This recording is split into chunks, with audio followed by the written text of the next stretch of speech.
Hello, everyone, and happy Friday. Welcome back to another episode of Gamestack Podcast right here on We Just Love Games, a network. This is episode 108, Sea of Change. I apologize to our audio listeners for only being able to capture a short snippet of that beginning intro music. I had the desktop audio muted for you. I apologize. But Shalene and I were having a great time. We were very much so enjoying it. So...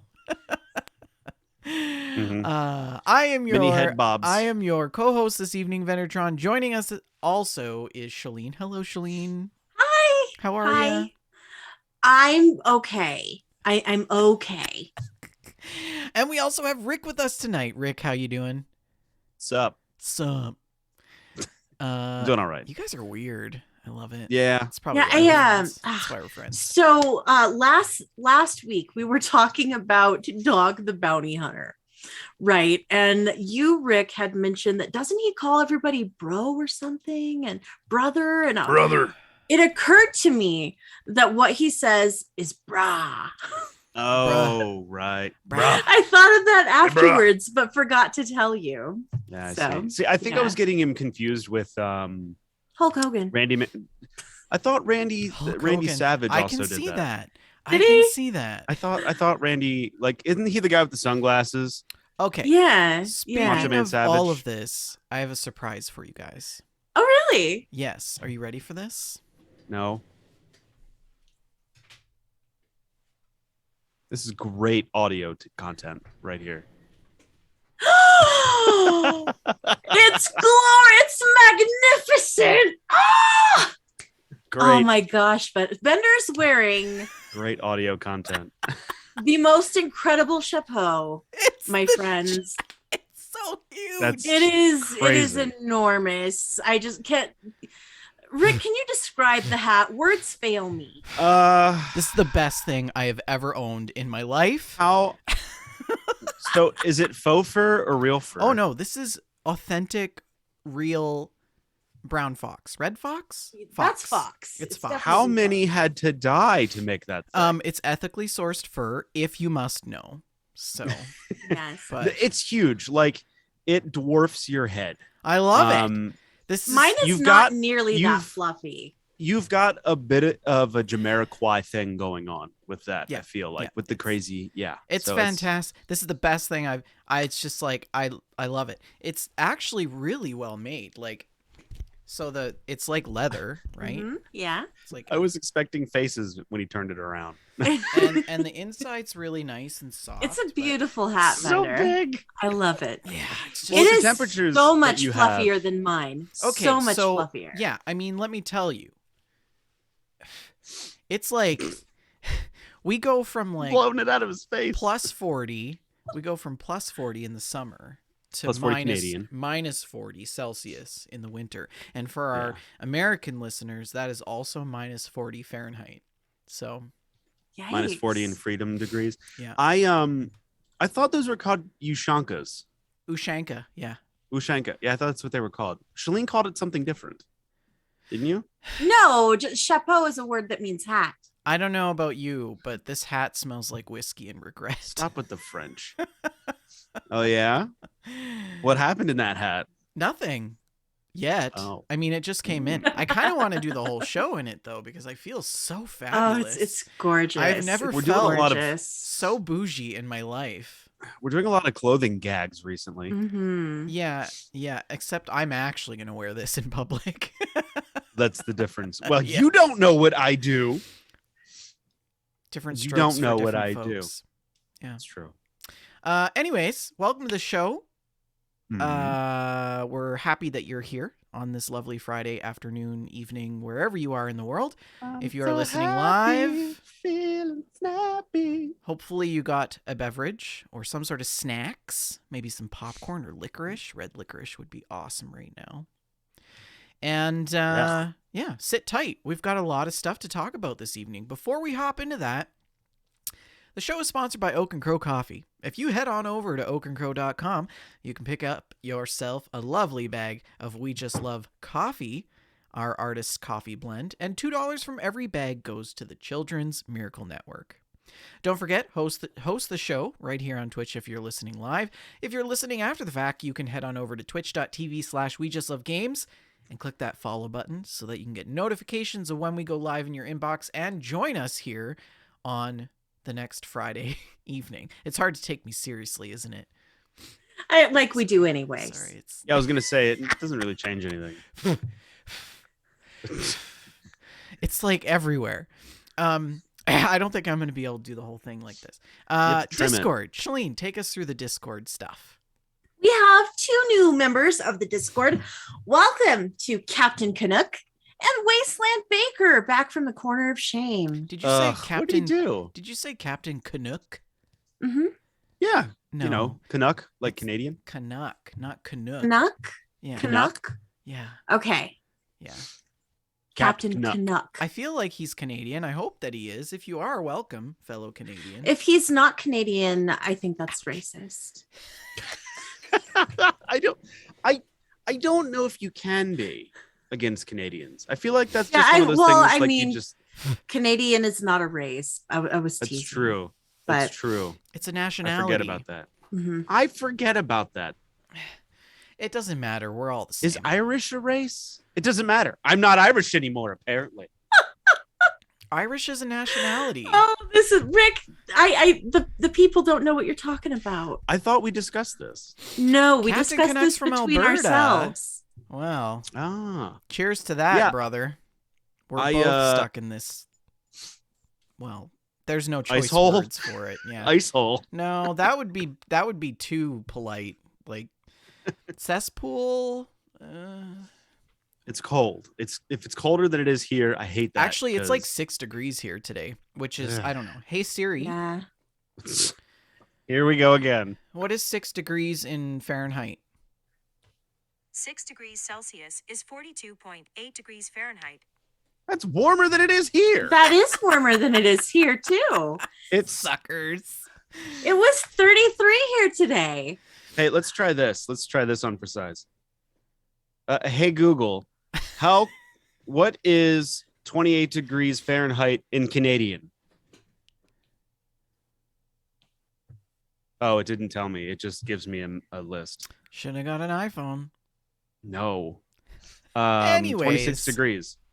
How can people So join Rick the- isn't Irish anymore. and, No. and is Wasteland back from the corner of shame? What's going on there? Yes. Yeah. We were talking on Twitter about the Sea of Thieves takeover, I believe it was, and I mentioned that the details were in the Discord, and he said he checked and said, "Hey, I think I'm not in the Discord anymore. I may have said a naughty word."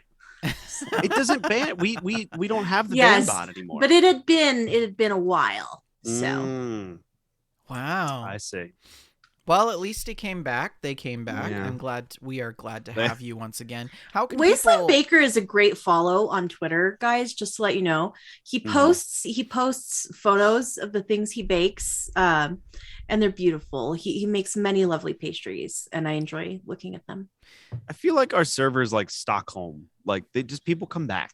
You know, it's just they're trapped. They get out, and they're like, I got to go back. It's, what's different about WJLG is that we're not a server that is built around a single person or a single streamer, right? Yeah, we're built around the community. It's built or we around, try to be. The Discord is built by our listeners for our listeners. So Honestly, the Discord was a necessity.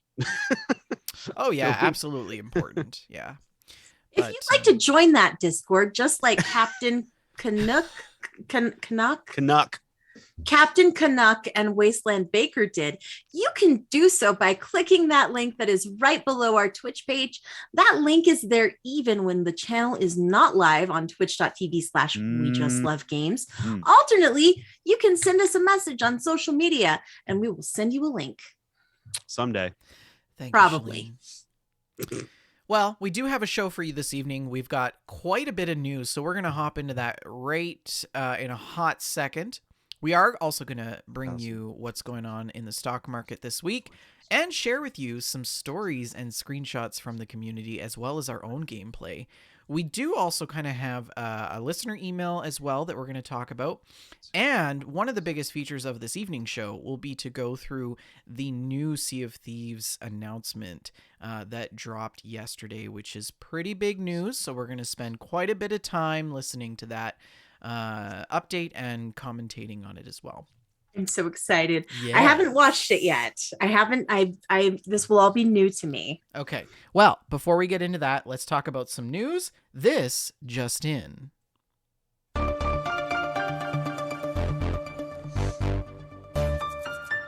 Big shout out to Joseph Tao, who always goes above and beyond putting the news together in the face of the Windows Update adversity this week.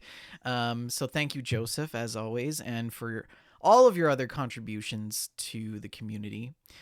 Rick, would you like to take us through Shalene's most coveted and favorite part of our entire podcast, which is the new releases for February? Absolutely. But first, I really want to quickly say that I figured out why our intros are so long.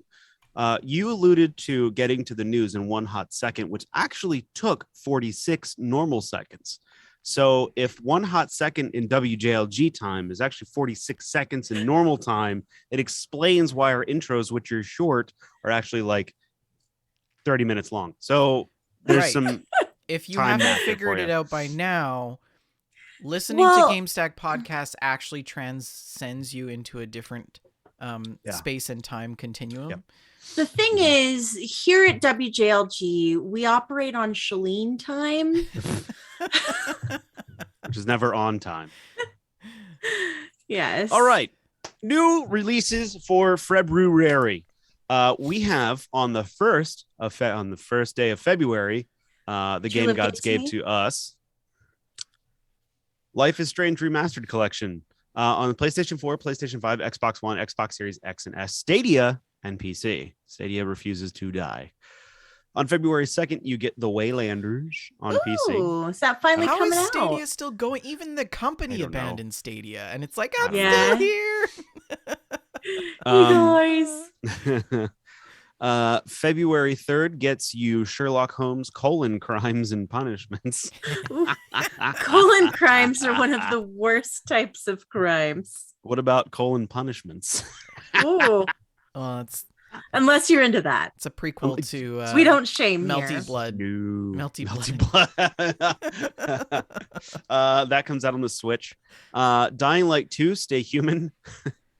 That comes out. Look how meta that is. Yeah. It's a zombie game called Stay Human. PlayStation 4, PlayStation 5, Xbox One, X and S, and PC on February 4th. On February 8th, you get Ollie Ollie World on all platforms, not the Stadia. And also on February 8th, you get Sifu Oh. on PlayStation 4, PlayStation 5, Okay. PC. Is that like Master Shifu from Kung Fu Panda? I don't know if it's spelled the same, is it? I hope that it's a game about Master Shifu from Kung Fu Panda. There you go. On February 9th, you have Action Arcade Wrestling. I like that title. I really like that title. It reminds me of like those 80s, like now on the Atari 2600 Action Arcade Wrestling, and it echoes out a little bit. So I really, really like that title. Action Arcade Wrestling comes out on February 9th on the Switch. Backbone comes out on the Switch as well that day. On February 10th, you get Crossfire X on Xbox One, Xbox Series X and S. Also on February 10th, you get Edge of Eternity on PlayStation 5, PlayStation 4, Xbox One, Xbox Series X and S. As well as February 10th as well. Oh, there's a lot on February 10th. Cardboard Kings on the PC. They spell cardboard with a K. I hope that means that it's part of the Mortal Kombat cinematic universe. Mortal Really? Kombat. the case? I'm really glad they didn't say Cardboard Kings Combat, because that would have been no bueno with the Ks. Cardboard Kingdoms sounds like a really great game. Oh, I feel like it would have the same aesthetic as It Takes Two. Yes, precisely. Yeah. guys, did I ever tell you about, speaking of multiple Ks in K squared situations, did I ever tell you about the best trolley billboard sign I ever saw in my life? No, tell us about it. Oh, so I used to do a lot of work in Virginia, and we would take the back roads down the East Coast to Virginia. And on the way back, and this is in the South, mind you, on the way back, there was a billboard that was for a restaurant. Okay. And the restaurant was called Courtney's Country Kitchen. Courtney with a K, country with a K, kitchen with a K. On the billboard was a picture of the owner, and she was African American. Oh, that's brilliant. That's brilliant. And it had her name Courtney underneath of her picture. I loved Brilliant. that billboard. That's I brilliant. failed to take a picture of it, and I could never find it on Google Maps. But anyway, it was the Brilliant. best trolly. So trolly. It was Courtney has Anyway. a sense of humor. Yes, she does. And I wanted to eat there so bad. Country Kitchen. So I could never find it. Like I found like Facebook things, yeah, but I there could it is never on find. Facebook. Oh, I Actually, think I it did looks find kind of yeah. nice. Oh, look at I that. know it does. That's the thing. It's like, Oh, Not there's Courtney. sponsored. There she is. I want to see it. Wait, I got the B-roll. it's Look at it. Oh, that's oh, great. Kendall's. Sorry, Look, look, Kendall's look, there she is. There she is. Okay, well, Love it. we wish Kendall Anyway. all the best. I hope Kendall's that your Country business is booming. Okay, can we get back to the show? Yeah, absolutely. All right. Oh.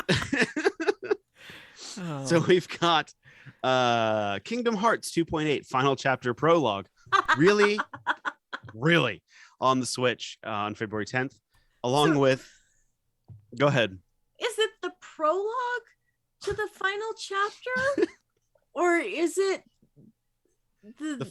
I don't know. I don't 2.8? Yeah. Don't worry, because to make it more clear, they have the same day coming out Kingdom Hearts HD 1.5 plus 2.5 remix. So that's actually Kingdom Hearts 4.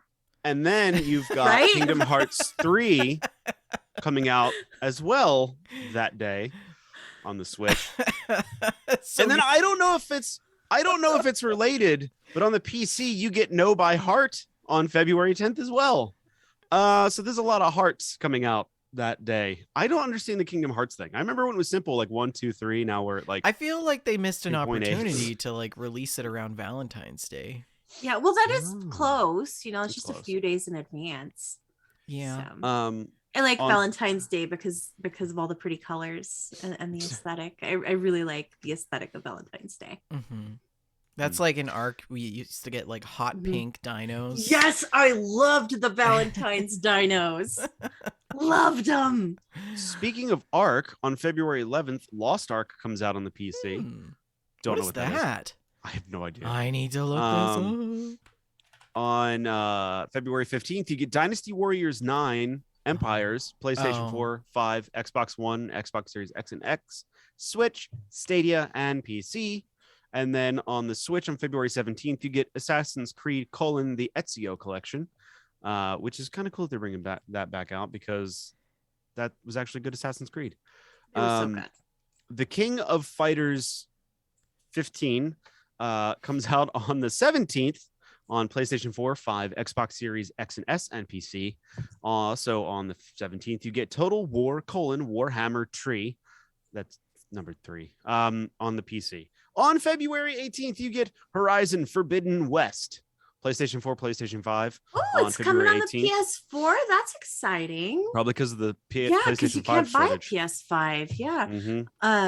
I was Mm-hmm. thinking about. Well, I'll talk about that later. Side Okay. note. Okay, no, Huh? continue.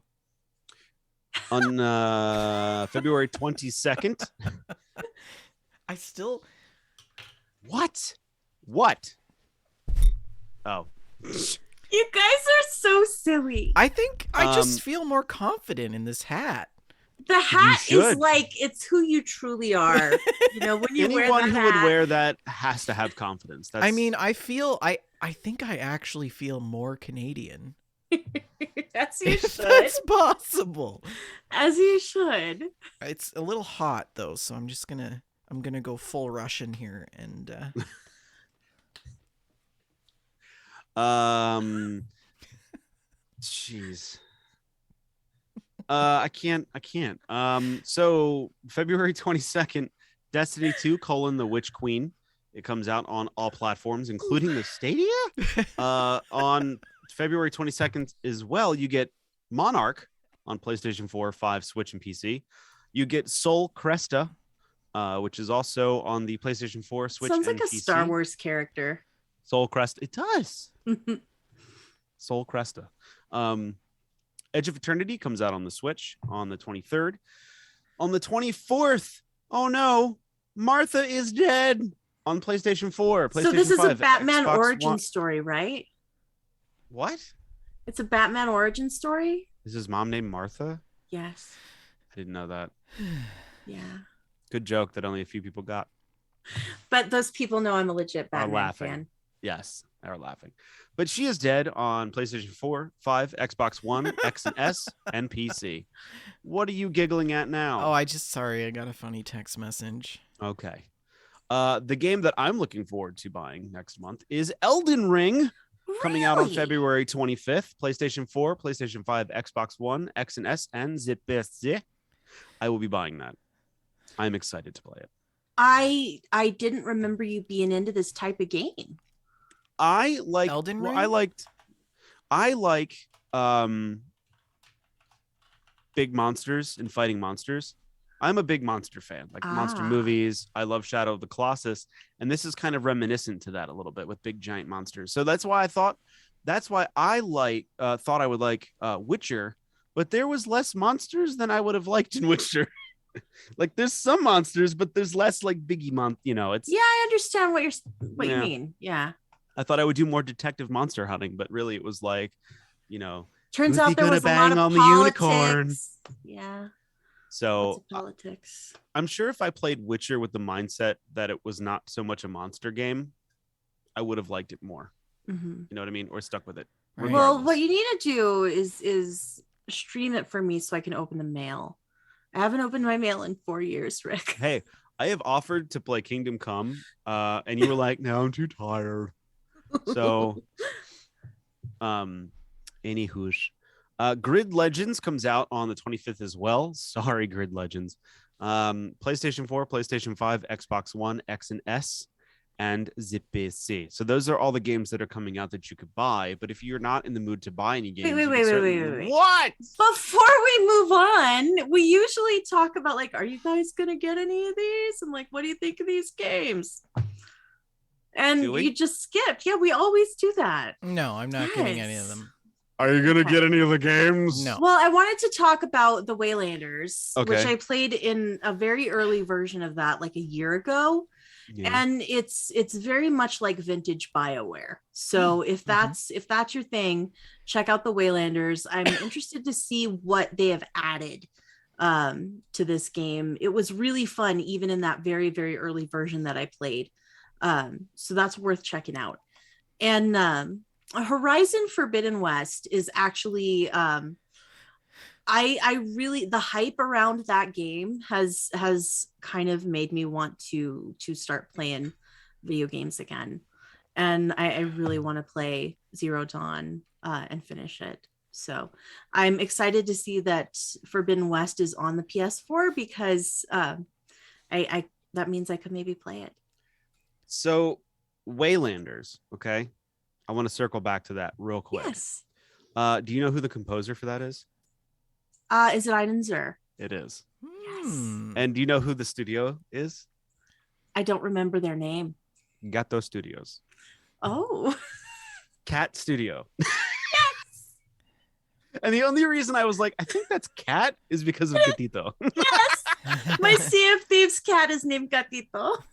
And I was like, it was a Spanish team, Gato Studios, and I'm like, that means I think something to do with cat. It does, yeah. Aw, Cat Studios. that's great. So anyway, I do want to get. I'll probably get Forbidden. I have to finish Zero Dawn first Yes. before I even think about playing Forbidden West. Luckily, it's not on PC. yet, so Right. I won't have to worry about that. But I do want to play that game. It's I don't know why. It's one of those games that's on my wish list, and whenever it pops on sale, I'm like, no. Yeah, I really want to go back to it. I was going to go back to it this week, but I was super busy with work. Story's so good. I'm trying to decide if I just want to jump back in or if I should start it over. Yeah, because it's been years, I think, since I played it's pretty in-depth lore, but anyway. All right, free games that are coming up in February. Free games with PlayStation Plus. You get EA Sports UFC 4, Planet Coaster: Console Edition, and Tiny Tina's Assault on Dragon Keep: a Wonderland's one-shot adventure. My wife had played through that, and she said it was one of the most memorable and amazing things she's ever played in a Borderlands game. Do you guys know what this is? No. It's like Tiny Tina running D&D, right? Yeah, she's the dungeon master, and you're a character inside of her game, and she's like, my wife was saying it was utterly ridiculous. So there's actually a standalone coming out this year that we're going to pick up too. So cool. They're available from February 1st to the 28th. And the dates line up well because February's number of days this year, since the new games go live first Tuesday of each month. I don't know what that means. Anyway, new games with gold for this February. You get Broken Sword 5, the Serpent's Curse. What I call it. Never mind. So that comes out February 1st through the 28th. Ariel _ Knights Never Yield. That comes out. That's free from February 1st to February 16th to March 15th. Hydrophobia, February 1st to the 15th, and Band of Bugs, February 16th to the 28th. I like to imagine in my head that that's like a bug version of like World War II Band of Brothers. Yes, that's exactly what I was hoping it is. Yeah. And the bugs look like the bugs from It's a Bug's Life. The Germans or the grasshoppers. Yes. Und hop. Anyway, the Amazon Prime Gaming free games for February is Stellaris. I think that's supposed to be Ashwalkers, a survival journey. Yeah, I think you're right. Because unless it Ashwalkers. I prefer to Ashwalkers. To Ashwalkers survival journey. I'm walking here. That's a new one. Ashwalkers, a survival journey. As far as the eye can see. As far as the eye is another free game. Double Kick Heroes and Galazzo ! Soccer League. Woo. I feel bad for soccer games. I really do. Sports are in a whole different realm, just raking in money. So yeah. Well, that's great. Thanks for taking us through those monthly releases for the month of February. By the time some of you listen to this, some of these games will already be out. So I hope to have it up this weekend. I think we have to post last week's show too. Yes, it needs to be stitched together. It's got to be stitched. Oh, okay. All right, that's right. Yeah, I'll have those. I should have both of these up. Are you going to do it? Thank you. I'll do it if Sunday. you're doing it, would you mind segmenting out the intro audio from the last show and stitching it onto this one, since I accidentally muted 75% of our intro? Sure. Yeah. Thanks, Rick. Love you. Bye. Okay, Shalene, take us through the rest of the news. Okay, so in our chat here, they're talking about Souls-like games, right? Because that's a thing that lots of gamers love. And Souls-like games, they can cause a lot of pain. They're really difficult, and it turns out Dark Souls 3 is so hard, it can actually take over your entire computer. Yeah, there's an exploit that could let hackers take control of your computer. I was like, where is she going with this? Yes. It is a remote code extension exploit that is found in Dark Souls 3, and it could let someone take control of your computer, according to a report from Dextero. This vulnerability puts at risk PC gamers who play online, and it may also potentially affect Dark Souls 2, and the upcoming Elden Ring. So that's something you guys will want to watch for. Servers for several Dark Souls games have been shut down in response. This exploit was seen during a Twitch stream by the Grim Sleeper. That's a great Twitch name, by the way, the Grim Sleeper. This is really clever. He was playing and his game crashed. A robotic voice belonging to Microsoft's text-to-speech generator started to criticize his gameplay, and he reported You're that bad, and you should feel bad. Exactly. Microsoft PowerShell opened by itself, a sign that a hacker used the program to run a script that triggered the text-to-speech feature. No. So this likely was not a malicious hacker. The hacker knew about the vulnerability and attempted to contact From Software, the developer of the Souls games, and he was ignored. So he started using the hack on streams to draw attention to the problem. I love when hackers do that for good things, like the Yes. guy that discovered the Ring vulnerability with the doorbells. Mm-hmm. Yeah. Yeah. So anyways, watch for that. Play offline for a while until this is resolved. I wonder how they're doing it. I'm really curious now. CVE. Okay, we lost Rick. Rick is now in Rick's hacker gone. mode. He's now in Darknet Yes. Diaries. Like, Rick, do you listen to Darknet Diaries No. podcast? Oh, you should. It's excellent. It's right up your alley. All right, what else do you got, Shalene? So Pokemon Legends are Arceus. I don't know how to pronounce this. Arceus? Yes, Arceus. Arceus. Arceus. This is the new Pokemon game, and the reviews are out. It has reviewed stupendously well. 4s of 5s, 5s of 5, 4.5 of 5. Lots of 9s, lots of very high scores. I don't see anything below an 8 on this whole list. There's a 4 of like 20. But that's Well, probably it's out of probably 5. out of 5, yeah. But this is reviewed really, really well, and it is a very different type of Pokemon game. It's this open world situation, and I'm interested in it. I want listeners who play this game to let me know if it's any good, because this might be my first real Pokemon game. It looks really I cute. think, There's yeah. like cute character. Oh, they're so cute. Aren't they adorable? It is in the past. It's set in the past, and it's got an open world structure, and you're trying to fill out a Pokedex, of course, like you do in Pokemon games. But I really look at this. It's so cute. I want to check this out. Adorable. Yeah. Yeah, so let me know if this is good, if this is something that I would like. And that's basically the only reason I included this in the news, so that I could ask you guys to tell me if this is a good game or not. Because I trust you much more than But I trust the game you've reviewers. played other I've never played a proper Pokemon game. I've played Pokemon Really? Go, and I have played Detective Pikachu. Oh. That's my Pokemon experience. So, yeah. Don't mind me, I'm just reshaping the screen here to fit for later. Indeed. Okay, that looks good actually. Yeah. It looks pretty cool, doesn't it? Mhm, mhm. I'm looking forward to hearing more about it. So there were a lot of PC games on the new games for February list. We all like PC games. We play a lot of games on Steam. Those Steam Yay. sales always get us. Yay. Sometimes Ah. I'd like to play games on Steam from my couch. And that will be possible very soon, as the Steam Deck is shipping on the 28th of February. So it will be- Fancy. I know. Excuse me, I had a Bless little you. sneeze there. Whew.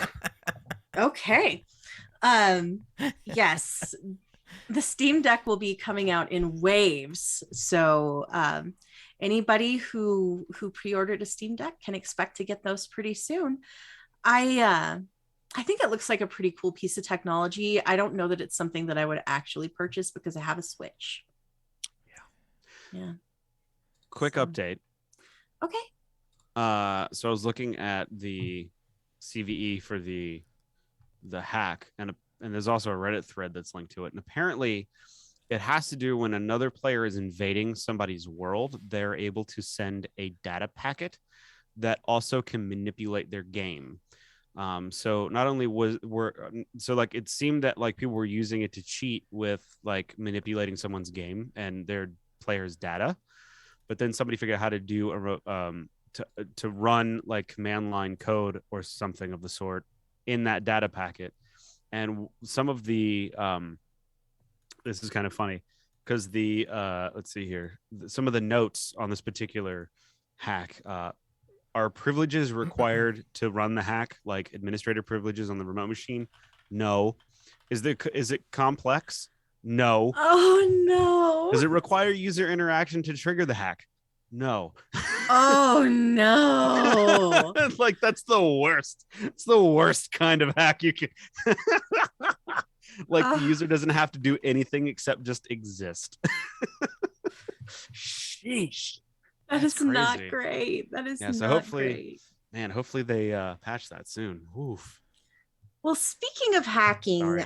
I really love to hack things with a lightsaber in video games.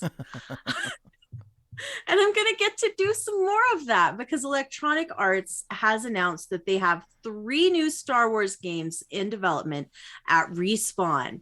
The first, the first is a sequel to Star Wars Jedi Fallen Order. The game you love so much, you finished? It was very good. I will finish it The someday. Dead I'm sorry, Rick. I'm sorry. I'm an adult with a busy life and I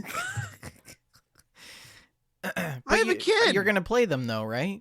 You're gonna play I own them? my own business, this is, yeah, I'm gonna, and I have I'm a gonna full-time play job. I don't want to hear it. them. Shut up. Priorities. Get your straight. Okay, Respawn is also working on a first-person shooter Star Wars game that will be directed by Peter Hirschman. Hirschman has experience with Yay. both the genre and the franchise dating back to the original Medal of Honor and the mid-2000s Star Wars Battlefront games. Yay! And I exciting. forgot to mention, this is a gamesindustry.biz article by Brendan Sinclair. Thank you, Brendan, for your support of Gamestack. That I was watching The Bad Batch. Is it I was watching good? The I Bad- haven't watched it yet. Well, I'm not going to tell you if it's good or not because you're not going to finish it. Well, I I was watching will. it. I will, though. It's really good. It's really It's good. really good. But I was watching it and I was like, man, I really want a Star Wars shooter. And Mhm. sounds like we're going to get one. Yay. For sure. The final title will be a strategy game primarily developed by BitReactor with Respawn producing. BitReactor is a new studio that was announced last week and consists of a bunch of veterans from XCOM's studio Firaxis. So that's a good pedigree for a strategy game. So Yeah. They're also beginning filming of a new Star Wars series, correct? is it the Obi-Wan series? I want the Obi-Wan series. Or Ahsoka. They is just another one announced. they're I doing. just saw it on Reddit the other day. Yeah. They just announced it, so that's kind of cool. Yeah, I've watched a couple episodes of Boba Fett and I'm really liking it so far. Yeah, So, yeah. yeah. You so need good. to play for Fallen Order just at least to get to Kashyyyk because that is just Okay. awesome. So what if I play Fallen Order as my next thing? What if I make it a mission to have played some Fallen Order by next week and like I'll work my way through it. I'm gonna ease be myself surprised. back in. We're gonna do this, Rick. I'm gonna commit to it. You guys are gonna hold me accountable. I'm gonna play some Fallen Order this week. It's not gonna happen. It's gonna happen. I don't have have faith in any you, faith Shalene. in you. I have faith in you. Okay. We're gonna Thank get to you. Friday, and she's gonna And be like, Vendor, "It was such Vendor? a week." Vendor, I find your lack of faith disturbing. Get out. Get out. What Oh else? my What else you got up gosh. your sleeve? What else you got up your sleeve? Money laundering. Oh. Okay. Our Tell me next, Finally broke more. bad, huh? our next article is about Turkish Twitch streamers who were involved in a $10 million money laundering scheme Ooh. using the donation of bits. This is a Eurogamer article by Ed Nightingale. So Yeah, they netted $10 million through this. Nice. And it was exposed because of the Twitch data leak. Remember that when Twitch leaked the information about all of the top earning streamers on the platform? And there was a bunch of Turkish streamers on this list that were in the top earning streamers, but they had like no followers. But they were generating huge amounts of money via the donation of bits. That's not a red flag. Delete. Right. Delete account. Run. So, yes. I'm sorry, I just kind of blanked on where I was there. Of course, bits are a pretend currency that exists on Twitch that you can buy those and use them to cheer for your favorite streamers, and partnered and affiliate streamers get 1 cent for each bit that is used to cheer. And according to Middle East Eye, hackers stole credit card details from random individuals and then negotiated with Twitch streamers to send them large payments of money via bits. The streamers would then refund 80% of the money back to various bank accounts owned by the hackers and keep the remaining share, washing that money. Brilliant. So, yes, once the scam was exposed, Turkish Twitch users began an online campaign to clean Twitch. Yes. One of the campaigners is streamer Grimnax, who was asked to take part in the scam. Grimnax told Middle East Eye, "This is something that many of us have been aware of for a long time, but we couldn't confirm Twitch and the owner of Amazon, nor the audience for years. We waited for the prominent names on the platform to talk about this issue. And as a mid-level influencer like me, just weren't loud enough." So, Twitch has responded. A Twitch spokesperson has said, "We want to assure our community that we will not hesitate to take decisive action against accounts engaged in prohibited conduct. We take efforts to combat and prevent financial fraud on Twitch on a regular basis." Do you? Do you really, Twitch? I feel like that. I thought you were going to say something along the lines of like, and a Twitch spokesperson came out and said, "Sorry, bro." And then that was it. Like, that's what I thought was going to happen. I'm just not even going to finish this quote because it's so disingenuous. Do better, Twitch. But yeah, I thought this was pretty funny. About 20 Turkish Twitch streamers have been arrested thus far. They didn't wash it good enough. Mm-hmm. Yeah, that's it for the news this week. Ooh. Well, we do also have one other news story, and that is the news drop by Rare yesterday. Ooh. I'm so excited. Right? So we're going to spend a little time going over that before we hop into the rest of what we have for all of our listeners this evening. Yeah, so yesterday, Rare dropped their content update for the year of 2022. They provided a bit of a snapshot of what you can expect, some changes to the content that they're creating, and some fundamental changes to the game overall, which I think will come to you as a surprise. And so I figured instead of, talking about it in a very sort of newsy type way, I thought that we could listen and watch the trailer and sort of stop through and comment and offer up our thoughts and opinions. Yeah. Get my popcorn. Are you I'm a little nervous. are you- I fear change. Are you ready? Yeah, but the sea is always changing. Actually. I'm ready. Hello, and welcome to the Sea of Thieves 2022 preview event, where we're going to give you a first look at some of the new and exciting things come to Sea of Thieves this year. We're going to be hearing from some of the members of the team here at Rare as they take you through our ambitious new plans for telling stories within the Sea of Thieves and how we plan to make the seas feel more alive than ever. So stick around as we plot out the epic voyages ahead and delve deep into what's in store for Sea of Thieves in 2022. He's so handsome. I was just about to say, this He's guy has such a such a hunk. dreamy voice. He's so Hello, dreamy. everyone. It's incredible to could have say had that Sea voice, of but I'm not Thieves is Irish. bigger than Oh, ever. that's Scottish. We've had over 25 million players play the game, and we recently announced that over 5 million players have purchased the game on Steam. We started with the launch of Seasons back in January, which seems like such a long time ago now, and then went through to June where we revealed A Pirate's Life and released that into our world. And it was such a great moment for us as a development team to keep it secret, to keep it a real surprise, to be able to introduce those characters and those stories into our world, and for it to just be so seamless and such a magical moment. We added new creatures and enemies for you to encounter in the Sea of Thieves world, like the Phantoms, these new characters that have crossed over from the spectral realm of the Sea of the Damned, crustacean-like ocean crawlers, each with new abilities, and of course, the shadowy sirens from the underwater world of the Sunken Kingdom. That was some great content. And players got to experience Really the was. Sunken Kingdom for themselves, diving down deep below the waves, exploring these mysterious siren shrines, each with their own look, identity, and mysteries to unravel. And then with Season 5, we had our Tools Not Rules update, where we introduced so many different mechanics that have just really kind of enriched the whole sandbox. And we've seen so many great stories from all of our players with everything that we introduced with that. You know, what that means is really that Sea of Thieves has never been in a better place. And we think there's a real opportunity to do things differently as we move forward.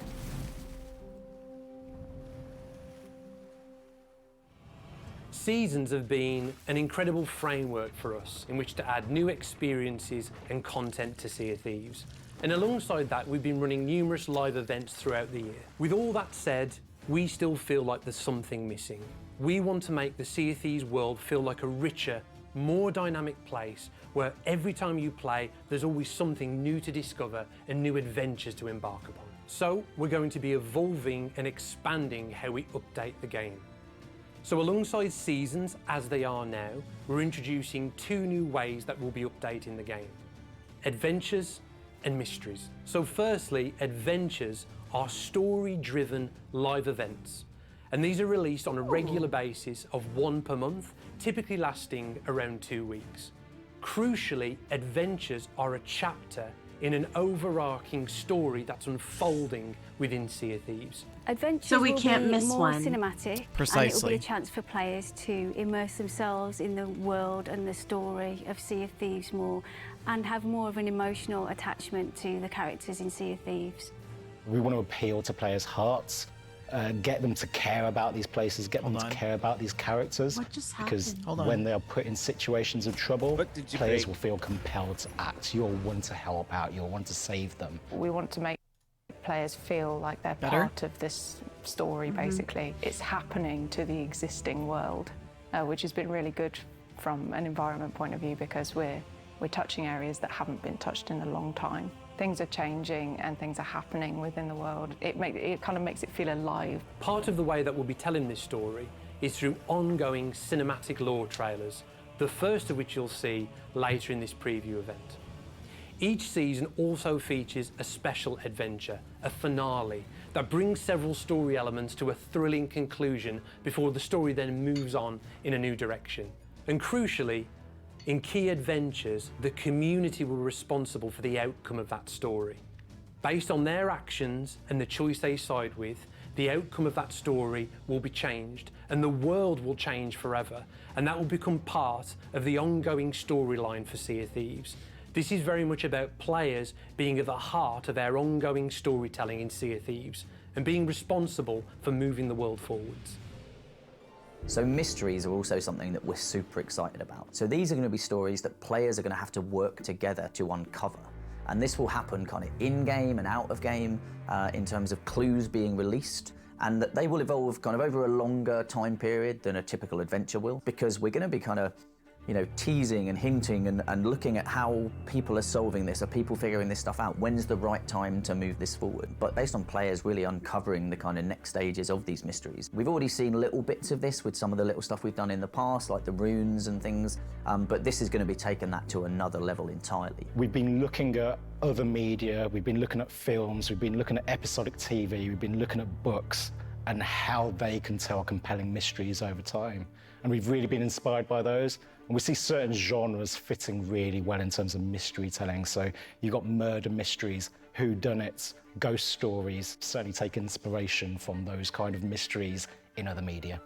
I can't say too much about the stories we're going to expect from mysteries, but I will say this. The first mystery is going to be involving players solving the murder of a well-known character in Sea of Thieves.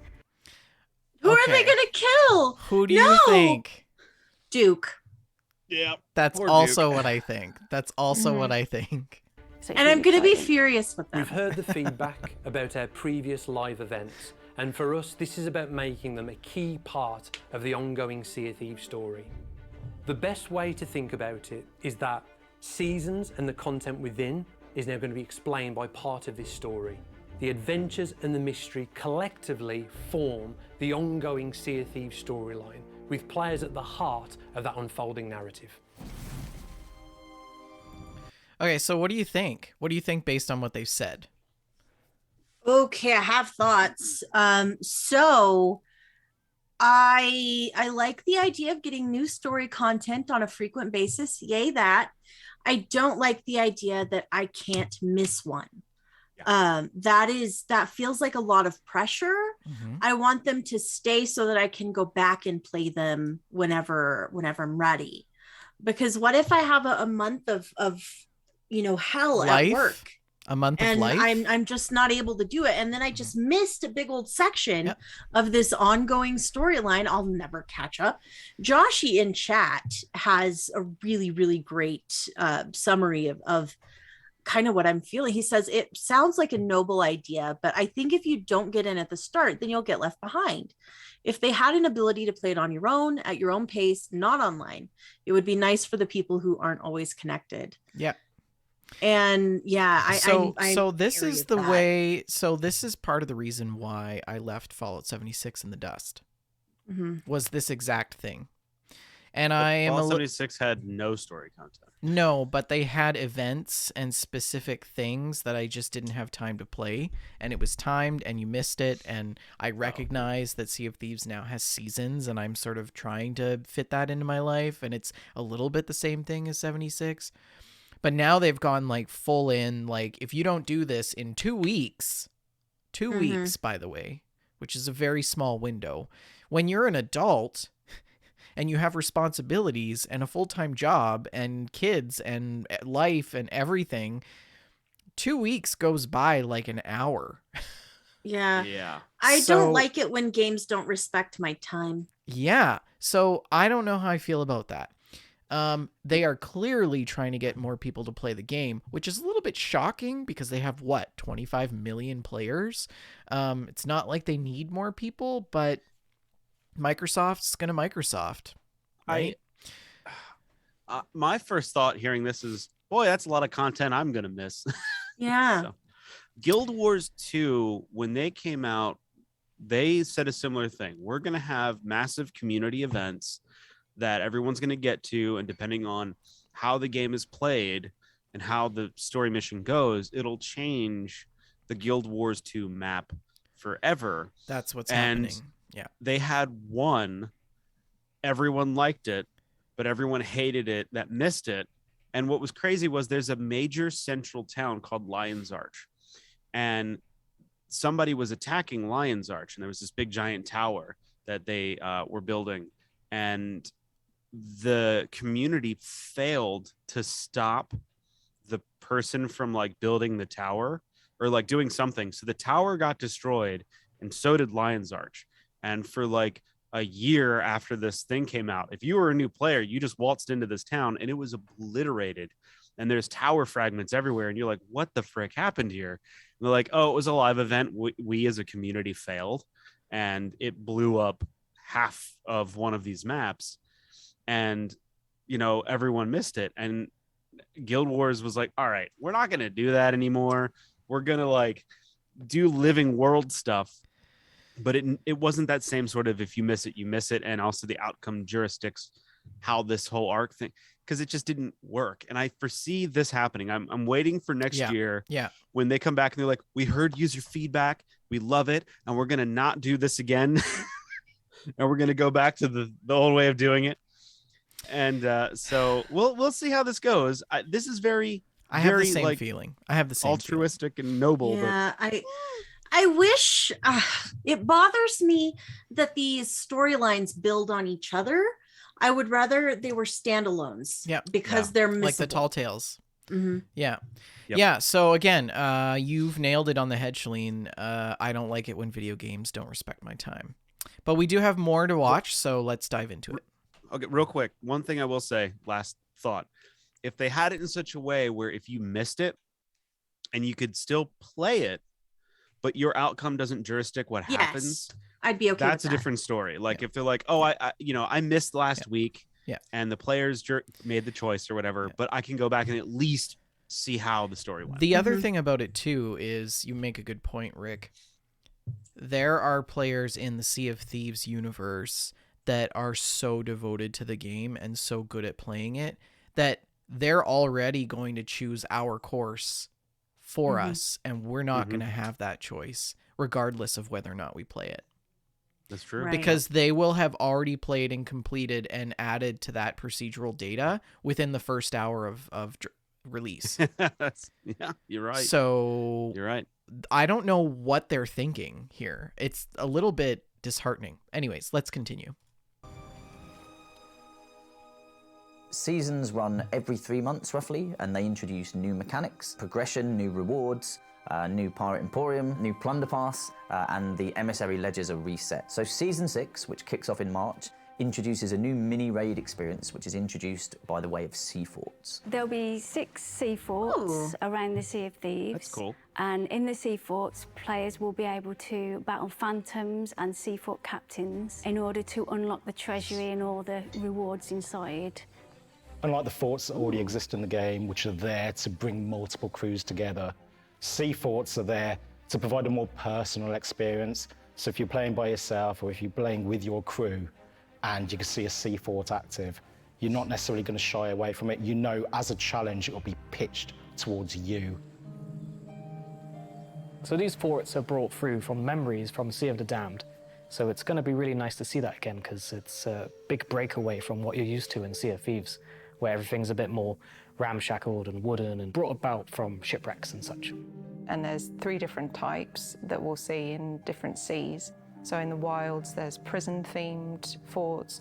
These ones kind of are really gloomy and they have a lot of kind of chains and cages. That's been really cool from a storytelling point of view. We have really overgrown, abandoned forts. They've just been reclaimed by nature, basically. So they're completely overgrown, they're crumbling, and they've been ransacked. And then we've got the more kind of standard Spanish forts that you would expect to see directly from the Sea of the Damned.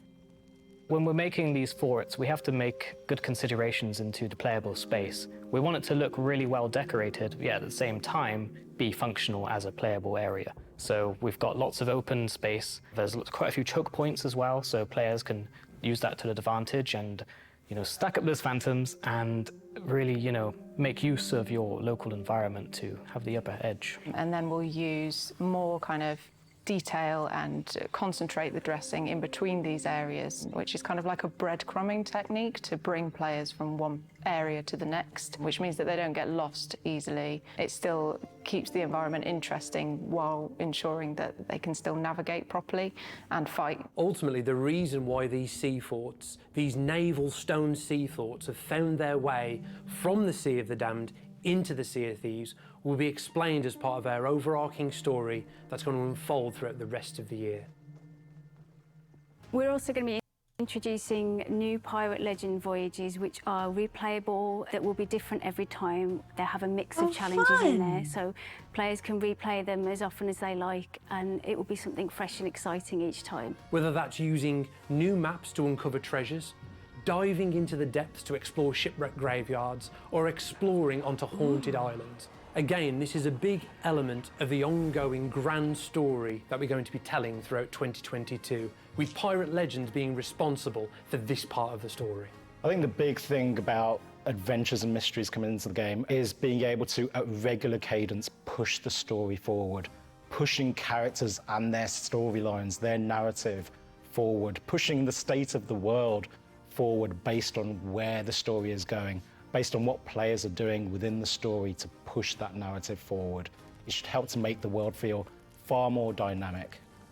But alongside all of these amazing things... So what do you guys think about that? I love the enthusiasm we're getting from the dev team here. Yeah.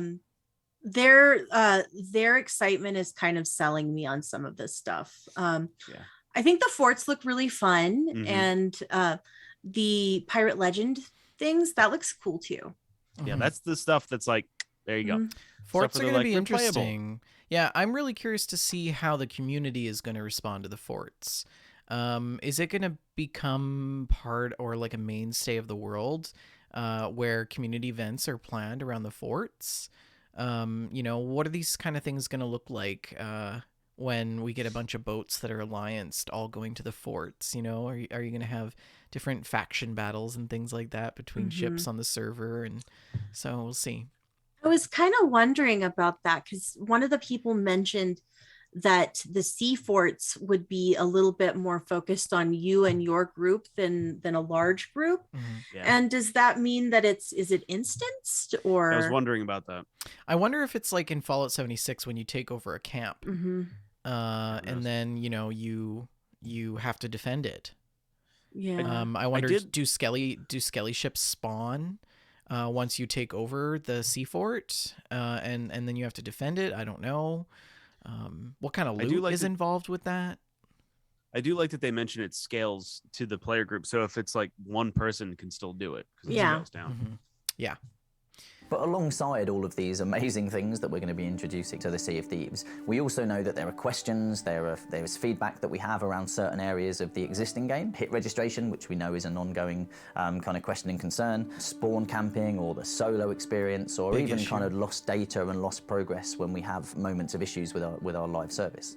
And so we're going to be doing a Sea of Thieves podcast specifically to talk about the kind of main hot topics that are ongoing as part of the Sea of Thieves community. So that's going to be coming up fairly soon. I think we'll have a date hopefully running across the screen right now. But we really want to take the time to talk about that in depth and at length. So with our ambitious plans for the future, we are as committed as ever to make adventure the best experience it can possibly be. The goal with all of this is to make the Sea of Thieves feel like an ever-evolving, dynamic place. Wow.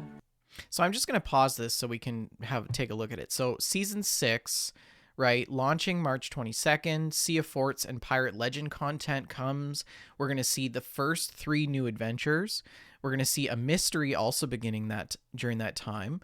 And then the regular stuff that we're already used to, which includes the monthly Emporium content, the new Plunder Pass content, and the Community Day, which is the most recent content that they've added to the game. Season 7 will launch in June 22nd. We'll see new ways to play and progress, as well as 3 new adventures and ongoing mysteries in amongst all the other stuff that you can expect. Season 8, September 2022, expanded roleplay and quest types, so we'll see how that plays out.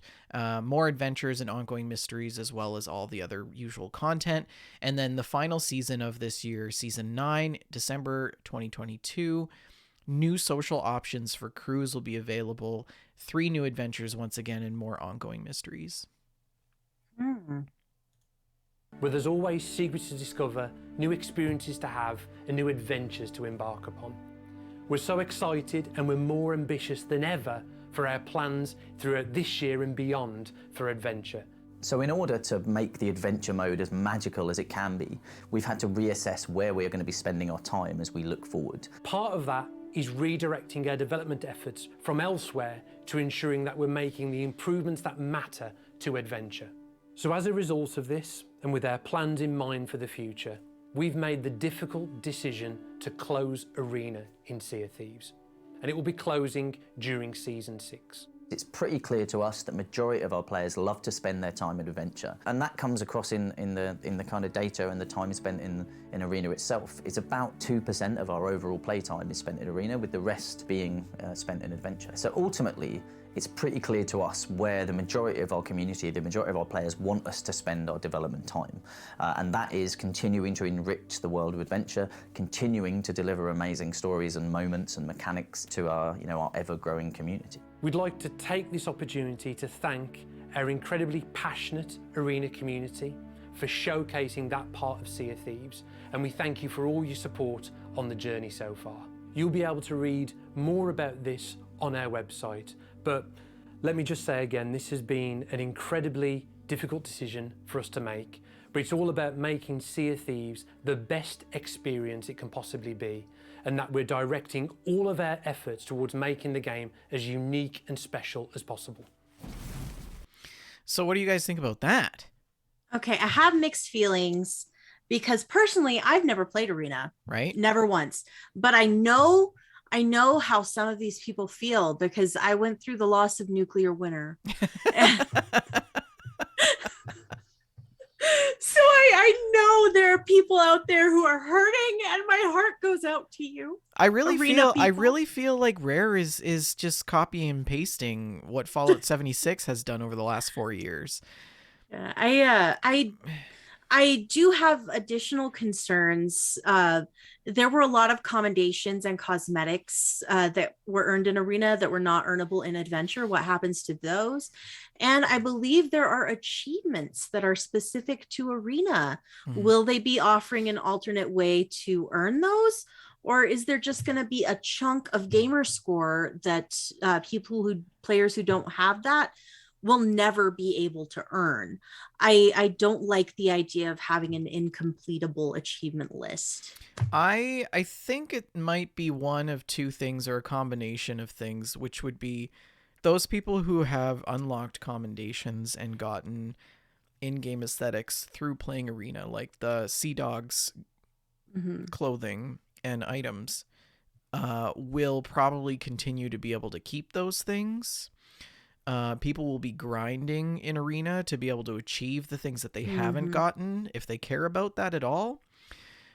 Another thing that's possible is that those clothing items may just end up in the regular store for purchase, which is also a possibility. I'm not sure. And I have mixed feelings about that as well.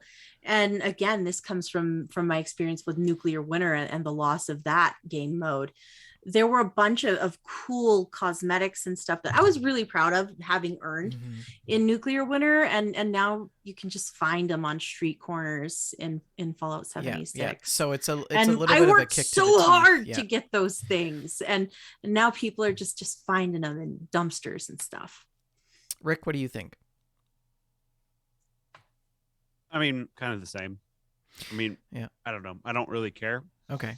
Well, I do have some concerns. One of which, the main one for me, is so we've taken very dedicated players in the Sea of Thieves world and created Arena for them because that's what they wanted.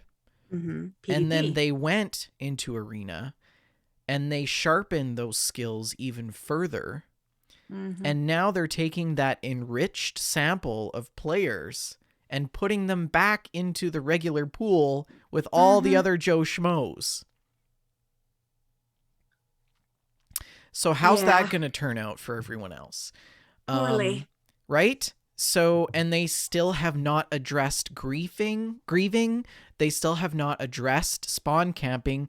They alluded to that in their video. I would like to see them actually address it, because I continue to experience it, and I think a lot of other people do. So, and there's always the argument that it's a pirate game. Yes, I agree with you. There are piratey things that must happen. We must plunder, we must loot, we must battle and fight. But we can do that cordially without being a jerk. And there's certain elements that come with a PvP game that bring certain types of people and players that make it not enjoyable, especially if they're trying to attract new players. It's going to be very difficult for them to do that. So I don't know how this is going to play out. I'm a little bit worried. Either they need to expand their infrastructure to create more server spaces to sort of dilute that enriched sample that's coming back into the regular play, or they need to address it in some other way that's going to make it not as turbulent for new players that are coming in. So, anyways, let's continue. So following the events of A Pirate's Life, with that mysterious castaway coming to the Sea of Thieves world and opening a way to the Sea of the Damned, allowing pirates to adventure inside, this has been seen by all of their major characters in the Sea of Thieves world. And in many ways, this has started a magical arms race between the forces of a renewed Captain Flameheart and the Pirate Lord himself. The nefarious forces that wish to do evil in the Sea of Thieves, they seek to control the Sea of the Damned, to destroy the veil between these two pirate worlds and to bring them together. So let's take a first look at the cinematic trailer for our first adventure, Shrouded Islands. Oh, I'm excited.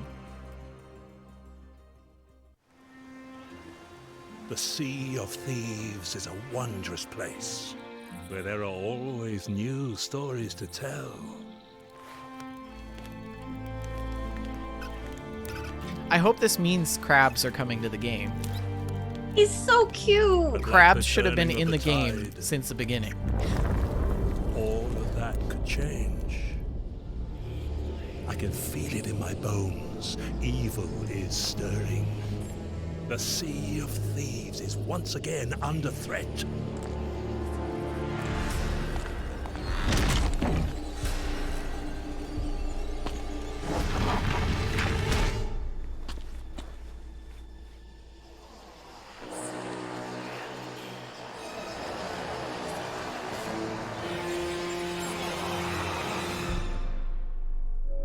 Flameheart seeks to regain his power. We must do all that we can to weather this storm. Only together can we protect what we all hold dear. Are you done? Sit down, Ramsay. I'll handle this.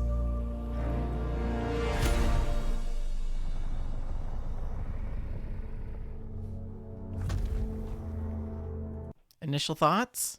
That looks great. Love it. Did you recognize the island? No, wasn't paying attention. Okay. Should I have recognized it? Probably.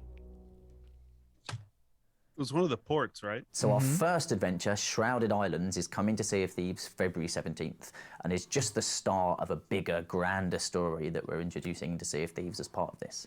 And to show you why we're so excited, we're going to take a close look now at our first adventure, Shrouded Islands.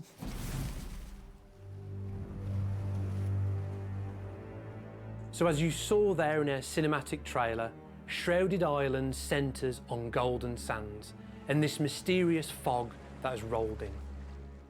Players will be able to explore and abandon golden sands, learning more about what happened there. So at this point in time, when the first adventure starts, we'll see that Flameheart has ominously retreated after all of this time in the Sea of Thieves.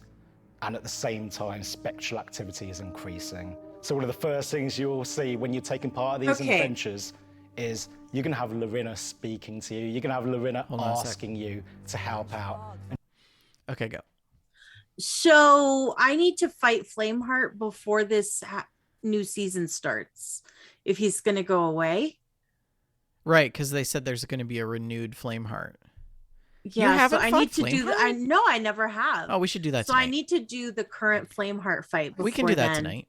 I thought we did this, the ghosty ships. We haven't done Flameheart. I haven't. I've never done the standard Flameheart fight. And also, we're going to be down an outpost now. Well, And she is going to be sending you out to investigate Golden Sands, first of all. This is obviously the biggest threat on the Sea of Thieves right now. Golden Sands, the significant trading outpost, has been engulfed in this fog. Its inhabitants are missing. And Lorena is going to task you, first of all, to investigate. If you're looking for adventure, I'll fill you in on all you need to know. As an environment artist, it's great fun to go into an area and destroy it, basically. But it is one of the most kind of vibrant, well-loved islands in the game. So when you're doing it, you're sort of like, oh God, what am I doing to this place? But at the same time, it was kind of the perfect These people have the coolest island jobs to do in the it world. to, because it They was really do. so Yeah. perfect and well-loved. Everyone, that is the outpost. What I really like about changing something that is pre-existing in the Sea of Thieves is that you can add history to an already existing area. When it comes to somewhere like Golden Sands, you can sort of play at the players' emotions because they love that area. I mean, I love that outpost. It's going to be a bit painful to see it in such a devastating state. There's clear evidence that there's been a battle taking place, and it's quite obvious that the inhabitants of the island did not win that battle. They vacated the island, and this ghostly fog, the fog of the damned, has come and settled in over the island. Everything's very eerie, mysterious, and we really wanted to convey that kind of that real mystery of what has happened here. This is not like a normal battle scene, and you can see that they've tried to defend themselves and it's not gone well. One of the key points for me is the tavern sign outside the tavern is just fallen down and split in two. And I think that really symbolizes just the state that the outpost is in at this point. For this first story and this adventure, I think the sort of tone and emotion we were trying to convey was foreboding. So for these sort of Shrouded Islands with the Fog of the Damned, we've used the fog music that we already have, but we've introduced these other elements with a day and night cycle to it as well. So we've sort of incorporated that into the music as well, and used this theme that we've created for Adventure 1. The adventure will take you across multiple other locations that are also engulfed in fog, and you will encounter phantoms, including a new phantom type that we're calling the Soul Flame Captain. He's a fearsome threat, He and you will looks so need to cool. use the environment around you to take it on. I like his hat. I asked Chloe if she would be interested in writing some music for the Soul Flame Captains, and she was completely, as always, up to the challenge. She's used that first theme that we've been sort of framing the whole Adventure 1 in, but she's really cleverly sort of weaved it into her combat music. And it's a lot of complicated sort of time signatures, and even the chords that are sort of syncopated are calling out that theme. It's really nicely done, but it's got that pace and sort of urgency.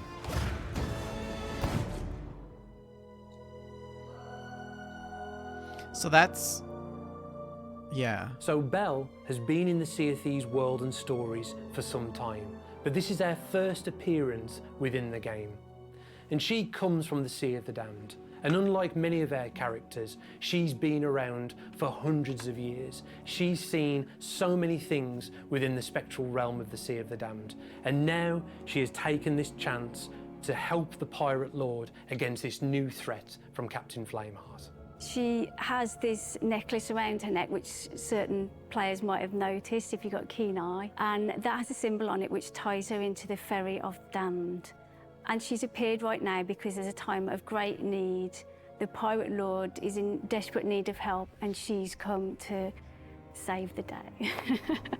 She knows so much more than she's letting on on what's going on in Sea of Thieves. So she doesn't have that kind of worldview that an ordinary pirate does. So it was almost like what I'm trying to convey with her theme was just sort of wondrous and quite majestic, I suppose, as well. And it's just this kind of as old as time theme I was trying to convey, I suppose, really.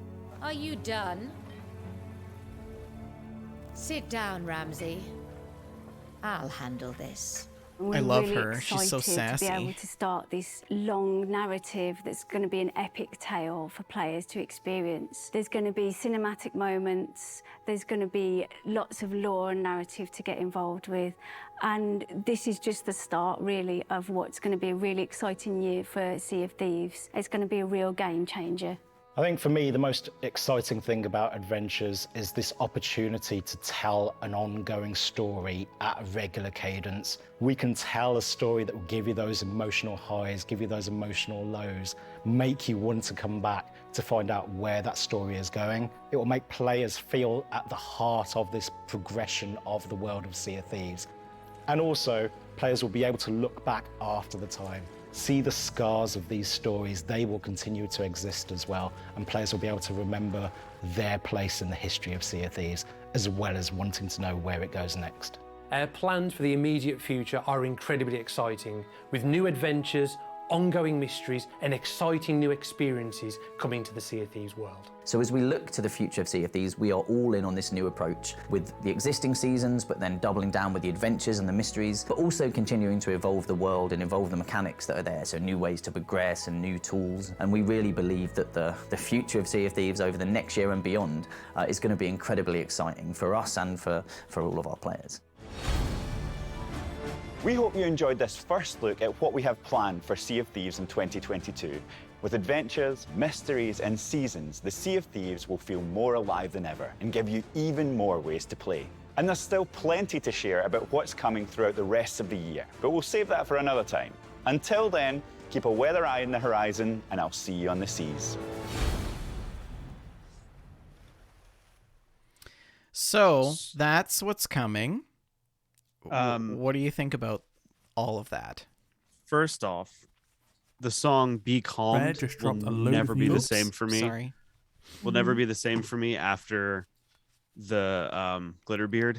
Right, and we'll Yeah. talk about that in our gameplay. But the update and the trailer, what do you guys think about it? One of the other things that I wanted to say was them getting rid of Arena. I'm totally okay with that. Not really all that much disheartened. A little bit concerned about threats to the existing world that all of us reside in. This whole mix of other different types of players. But I feel like it's a real slap to the face to NAL, which, if you don't know what NAL is, it is the Notorious Arena League. It's a Sea of Thieves competitive league, which has been endorsed by Rare. They have their own servers, their own sales for the winners of every season. Ooh. The league itself is a Galleon Arena based competition, which is home to the best teams in the world. It has been run extremely professionally with a requirement of every match being streamed by every person playing. The community itself is very wholesome. All teams supporting each other. There's no toxicity. Anything toxic is instantly shut down by a really good administrative team. So this cuts NAL completely out of the Sea of Thieves thing. So I wonder what they're going to do about that, if they're going to address it. Like I said, they have their own servers. And they didn't really hint at whether or not we would have control over that, whether or not we'd be able to commandeer an entire server, something that most people have wanted for as long as the game has been out. And something that they refuse to address. I don't think they're ever really going to address it at all, but so there's two things. And when you have 2% of your entire player base playing an arena, like at some point you're gonna have to make a choice. Yeah. How much money and development power are you going to focus away from what people are focused on for a small percentage? Plainly, they weren't focusing much effort onto Arena in the first place, though. But there's servers, there's like infrastructure, not just person power. It's also server space, hosting, moderator. There's always bugs. There's always stuff that goes on in the back that we don't know about. Constant updates. So even if it sucks up 10% of their, workload, that's still 10% that 2% isn't really accounting for. So you're going to have to make, and you can't just let it go. You can't not sunset it, because eventually it just will break. And then it's going to be to the point where it'll be like Nuclear Winter. It's like it requires so much that they just can't fix it, or to fix it, it's going to take more effort than there are people playing it. So I get, but then if they would fix it, more people would play. So hypothetically, 500,000 people play Arena. Of that 500,000, maybe 50%, maybe 70% will come back into the world to see the new. Actually, most of them will probably come back to see the new content, of course. I think after that, I don't know. There's going to be a certain percentage that are just going to leave the game altogether and never come back, because there's people that play Arena and only Arena.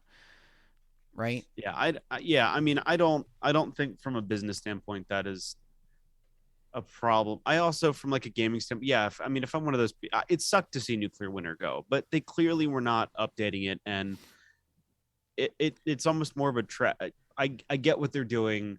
I'm just so bitter. I can't talk rationally about Nuclear Winter. But anyways, you've never even played Arena, so I mean, I think all in all, I think there is some good content coming. Sure. I am on board with this timed adventure mode if it is easy to complete in a relatively short amount of time in that 2 weeks. Then I can probably manage it. I could probably manage it once a month. I'm excited to see the new content, the new characters. I think it's going to be Duke. I think this mysterious murder, I think it's Duke. We're going to finally find out what happened to Duke. I don't know, but hopefully. Yeah. I mean, the other thing too, I have commitment issues with games. So like if a game requires me to be, if a game is like, need me, love me every 2 weeks, I kind of just, nah, I'm good. So I don't know. I wish I could dig into this a little bit more. I mean, I like Sea of Thieves. I can't say that I love it. It's a bummer, but I feel like so far behind in everything that like that's almost a deterrent to get into. Well, and I mean, that's the same thing that happened to me with Fallout 76. Yes. There was just so much stuff. I couldn't keep up with it. Everybody else was like so far gone ahead and like had already done it 10 times. And you can't experience something like that for the first time when you have somebody standing there waiting for you to experience it. It just doesn't work, right? So games as service works for some, just not for me. Yeah. So anyways, regardless of what comes to the Sea of Thieves universe, I'm going to continue to play it as I've always played it with friends. Mm-hmm. And that's really what matters. And we're going to touch on that in a little bit here. We got to get through some game stocks as well as community plays. Rick, do you want to take us through the stocks? Sure. Take it away. All right. Sony closed out at $106.84, up $3.87. Microsoft closed out at $308.26. They're up by $8.42. Nintendo closed out at $61.11, down by 8 cents. Take-Two closed out at $158.74, up by $1.49. Activision ended out at $79.14, up 24 cents. Ubisoft is down by 9 cents to close out at $48.79. EA is up by 86 cents, close out at $131.92, and Tencent is down 29 cents to close out at $59.10. Okay. We also have some community screenshots and stories that I want to share with you guys. So let me just pull that up here. We do have this shot from Captain Canuck. Says they just started Guardians of the Galaxy and is loving the photo mode so far. And for our audio listeners, it's a great shot of some sort of ship crashing in space. Not and sure what it is. Some sort of like fragments of asteroids and stuff. Looks really epic. This next shot is from RTZ13. And what is the caption there, Rick? I can't see it in the show notes. He says, still working on freeing Bolivia. It's a perfect screenshot game. And it's true. He's flying a little bird. Well, it looks to be like, I think it's a little bird over some desert highways with like a blue hue on the lens. But that game is very pretty looking. That's for sure. And this is possibly my favorite entry for this week. Vodka Knockers posted a screenshot of Grand Theft Auto Vice City. Is it Vice City? Yes. That's Vice City. Oh, yeah. And it's a shot of him driving in a taxi. And he's got 4 fares, and he's got 15 seconds left on this fare. And it just brought back all of these memories of me just playing for hours, delivering people around, playing Taxi Simulator. And here's another one of him driving a tank down the main drag there. And also, there's 2 tanks, and he's flying a helicopter, shooting the tanks. Apache. Yes. Military helicopter. I remember that. Yeah. It's very good. So, So those are the screenshots. If you would like to leave a screenshot or a story, and we can shout it out on the show, head on over to our Discord page, and you can post it in screenshots and stories. Mm-hmm. Nice. So, Rick, what have you been... Oh, wait. I have a bumper for that. Rick, what have you been playing? Well, nothing. Really? Nothing of merit. So what have you been doing that's been deterring you from doing what you're actually should be doing, which is playing video games? 19. Oh, I will tell you a fun story. Okay, you guys ready? This is what I was doing. I get home yesterday early from work, and I'm like, I'm going to like cut some records is what I'm going to do, because I have to break in my new head. I got to figure out all of its little thingies. And I noticed this like in my headphone lines, and I was like, what is this? And so I spent about 5 hours chasing down a buzz somewhere in my wiring to figure out that in the basement there. Well, in my audio line. Oh, okay. And I figured out that, and get this, guys, I had a balanced output plugged into an unbalanced input, and that's what the noise was. So I spent like another hour trying to figure out, is the balanced output floating or hard? I don't know. And then I wired up some cables, and I didn't get that right either. And I spent so long trying to, I mean, the cables were all over my basement floor, and I just could not figure it out. And I was talking to another friend of mine who has this exact same equipment I do for the most part. And he sent me a link to this piece of equipment, and I was like, why does that name sound familiar? And I went, wait a minute. And I ran up to my attic, and I had like a cheaper version of what he sent me. It's called like a hum destroyer that I've had for 5 or 6 years, just stuck up in my attic because somebody was like, I'm throwing this away. Do you want it? And I was like, sure, I'll take it. I don't know what I'll ever use it for. And just stuck it in my attic. And as soon as I plugged that in, boop, buzz went away. Really? And yes, yeah. Because I won't get into it, but the little box does the thing that I needed. Yeah. So that was one of my evenings. It was fun. I also have been playing 1947 Amp Restoration Simulator. Oh. In real life. So, staining wood, giving screws a vinegar bath. Right. Measuring capacitance to see if they're still good. That sort of fun stuff. But people would play that if it was an actual game. Oh, totally. Yeah, I would too. No, it's the first time I've ever actually sat down and tried to learn electronics. I bought a new multimeter so I could measure capacitance and learn how to order parts. So I've never actually fixed any electronics before because I've been too scared, and I've never really understood electronics for as much as I use this stuff. But I figured it's probably time to start figuring out how to do some of this on my own, so I don't spend buku dollars on service bills. Mm-hmm. But I did play a little State of Decay to kind of break up the stuff that's going on, but nothing story content wise. You did play some Sea of Thieves. I did play some Sea of Thieves with you guys. We did and a my server daughter. takeover. Mhm. So for those listening, if you haven't heard about it, we did announce it on the last couple episodes of Gamestack, and it's been bouncing around in the Discord. And was it last weekend? It was last week. Saturday. It was last Saturday.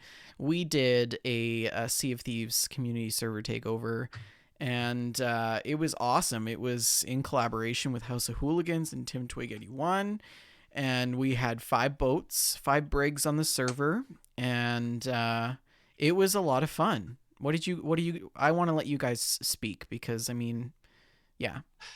Well, I played pretty much the entire time, and my daughter hopped on to the brig pretty much at an hour after we got on. Okay. And she played up until pretty much the whole day too. She took a bit of a break when she was getting a wee cranky. And so I made her take a little bit of a break, and she chilled out, and then we finished off, I think, the evening till 8:30. But it was my first time really playing a game long term with her, Oh, really? Yeah, it was the first time I ever because we played some Sea of Thieves an hour here and an hour there, but it was the first time we ever played a game for 5 hours together. And she handles the sails and sails the boat so much better than Shalene. And shut up. Oh, that's great. No, I'll be like, hey kid, can you turn the sails to the wind? And she's like, sure, got it. And then if I'd be like, hey Shalene, turn the sails to the wind, she'd be like, da da da, playing the fiddle and not. She'd be like, look at my Well, hat. it's not that I don't know how; it's that I refuse to help you. Hey guys, look at this hat. Meanwhile, do you like this hat? Does it go with my outfit? Meanwhile, cannonballs are flying overhead because we can't outrun the ship that's chasing us. But no, she did really well, and she sailed the boat, and she did a good job with not hitting things. Yeah. She still, I think, has a little trouble fighting and healing herself and stuff like that, but she's more in it for the adventure. She's really good at finding the X's on the map. That's great. Much better than I am at that. That is, she's genuinely better at. And boy, howdy, do me and her bicker a lot. Really? Oh yeah, yeah. Well, she's a sassy kid, and I have little to no patience, and so the two things end up with us just like kind of snapping each other a little bit here and there. Oh, But so you we're not learned- mad at He each other. is so sassy. So you had fun, My but you also gosh. learned a lot on last Well, Saturday. it's just I already knew that we were very sassy with each other. But yes, she's a very, very sassy child. Very sassy. Do you think that that's something that you'll do again? Maybe not as long. Oh gosh, yeah. Yeah. No, totally, yeah. I mean, That's she's great. already. When you mentioned, you're like, maybe we'll do this like once a year or whatever. You know, she was Oh, like, she's all over it. no, she was like, that's not a lot. We need to do it more, like once a month. Yeah, she's totally into it. Oh, that's great. Well, I'll have to talk to the powers that be and see if we can set up some sort of regular thing, but I don't want to abuse that free available service for us too often, right? So, because I do want to respect the time. But what did you think, Shalene? Oh, I loved it so much. It was such a wonderful time. I didn't get to hop on until afternoon. It was like 12:31, something like that. Because I had to work in the morning, and I hopped onto Rick's boat with Rick and his daughter. Right. And we had the best time. It was so fun. This was my first time playing with Rick's daughter. Yeah. She was really fun to hang out with. I really enjoyed that. I blew her up on one occasion, which was unfortunate. Rick had gone to take a little break, and we were at Thieves Haven Yeah. doing an Athena quest, and there was this a bunch of skellies, and one of them had a barrel, and they were chasing her on this island, and none of us had any bullets, so we couldn't take care of skeleton. And so I tell her, like, get on the other side of those rocks, and I'm going to try and take care of him. Because I had a single throwable, like a fireball. Like I had one Molotov in my inventory. Yeah. So she gets to the other side of the rocks, and I'm like, okay, she should be safe on the other side of the rocks. And I nailed this skeleton with the Molotov, and she was not safe on the other side of the rocks. And I wasn't either. I wasn't as far away as I thought I was. So we both died, and we came back, and we're like swimming back over there trying to get our treasure. Oh, that's so good. And we both get killed. And I was like, kid, I think we need your dad. What happened to you? There used to be times when we would you'd be on the island fighting like 20 skellies, and you're like, I got it, it's fine. And then we'd get there and everything would be dead, and you'd be like, oh yeah, I did it already. Athena's skeletons are tough, Athena's man. skeletons Athena's are tough. so Yeah. tough. Yeah. They're so tough. Especially legendary, right? Because Yes. you got your legendary, Mhm. so. Yep. Yeah. Yes. We had so much fun though. And then a little while later, I switched over to your boat vendor with you and Archin. Oh yes. Yeah, and hung out with you guys, was a fun. little questing, and that was super, super fun. Yeah, my I boat was loved it. my boat was different because it was kind of like the admin boat. Yes. So I was like, dealing with it. It's really funny because I've done so many takeovers, and I've always been, a participant, but never Mhm. really an organizer. And Right. so, well, I mean, that's not true. There are certain takeovers that I've done with Ron's community where everybody is an organizer. Like you're all contributing to some sort of end goal that they have that they want to do. Armakeg again, by the way, was incredible this year. But this year it was different, like because everybody was just doing their own thing. I was just trying to coordinate people and make sure that the boats were always manned and that everybody was having fun. Mhm. And so, yeah, it was kind of cool to do that. It was a nice experience, I think. I do want to tell one quick story that I forgot about. We stopped to take pictures of all the ships, just kind of like, hey, it's memory time. And at that point, my daughter had hopped back on, and we were just setting sail, and we look over, and there's a boat caught by the Kraken, like right off where all of us were. So Yeah, I that like, was kid, me. we gotta. Yeah, it was That was Bender my and boat. Archin's boat, and I was like, kid, we gotta help. And I started to say, hop on the cannons, but then I was like, wait, they have an Athena keg on their boat, so I didn't want her to like yeah, I didn't want her to fire cannonballs and miss the Kraken and hit your boat. So I was like, no, don't. I was like, get in the cannon. She's like, what? I'm like, no, look at the tip of the cannon, get in it, and I'm gonna shoot you over to their boat. And she's like, all right. So I aimed the cannon. I aimed it a little shallow, so she hit the water. But I was like, here you go, boom, and I fired her over, and she hit the water. And I could hear in her voice like actual panic, like, I can't get to the boat, Daddy. I can't get to the boat. I don't know what to do. I don't know what to do. The sea's black, and I can't get to the boat. And I'm like, just get to the ship. She it's was not like moving. magically on our boat. And then she's like, okay, She's, I'm like, on the showed boat. up. And I was like, okay, you're on the boat. She's like, I'm on the boat, but I don't know what to do. There's a Kraken and there's fighting. And I was like, Evie, bail water, patch holes. And she goes, and then as soon as I said that, and she goes, what? And I'm like, bail water, patch holes. And I heard her voice switch back. She goes, got it. And she just went right to patching holes. It was incredible. We went from almost sinking to not sinking at all in like 10 seconds. And there was this random person on our boat. And I didn't know the username. I had no idea it was Evie. I thought that we had some rogue player that had joined on the server, and somehow, because Shalem was having connectivity issues, trying to get the third spot on our boat. So I thought that somehow, whatever happened, that third spot was taken by some rogue player. And we had this random person on our boat, but it was Evie the whole time. And that was so awesome.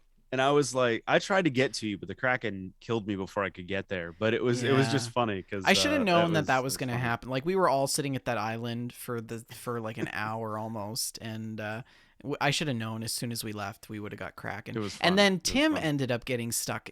Tim's boat. Is that did they get sunk though? He got stuck in the Kraken. They sunk.